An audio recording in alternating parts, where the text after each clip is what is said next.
Hello and welcome to another episode of Ask the Experts. I'm Rachel Landry, and today I'll be talking to you about the 4 different license types that Blue Marble Geographics has available for Global Mapper. It's important to know that though we have 4 different licensing solutions, each user has the same level of access to Global Mapper's powerful software. Let's begin by talking about a single user node-locked license. This license type is node-locked or licensed to one computer and can be moved up to 2 times a year. This license is typically ideal for a single user who uses one computer. If you're a user who has to move between laptops or needs to remote into a computer to access your license, this is not the right license type for you. In that case, you may want to consider a single user floating license. A single user floating license is RDP enabled, so if you needed to remote into your work computer from home, you'd be able to do so.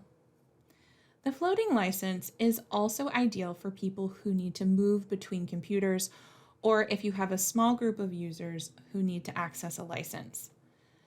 The single user floating license can be unlicensed and relicensed to computers an unlimited number of times as long as the proper license removal procedure is completed.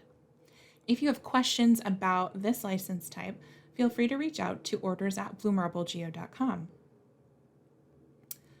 Our third license solution is the USB dongle.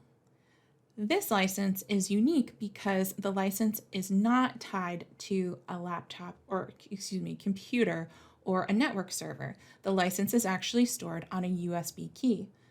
This makes it highly movable, and you will not need to worry about following a removal procedure when moving this license key between computers.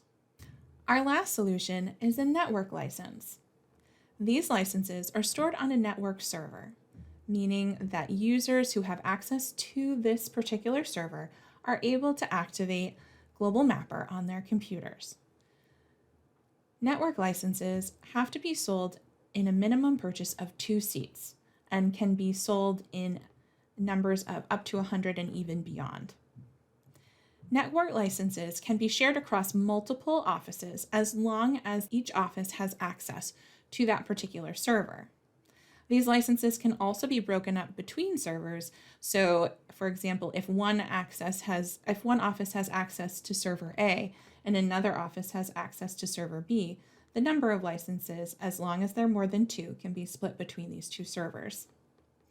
It's also worth noting that users can borrow a license from the network server for up to 90 days. So if you will be traveling, you will not need to worry about being able to access the server as long as you're able to borrow the license before you leave. To learn more about what license type is right for you, consider visiting our blog with the same name. And if you have specific questions, feel free to reach out to our sales team at orders@bluemarblegeo.com today. They will happily answer any questions that you have about different license types. Thank you for joining us for another episode of Ask the Experts, and I hope that we'll see you again in our next episode.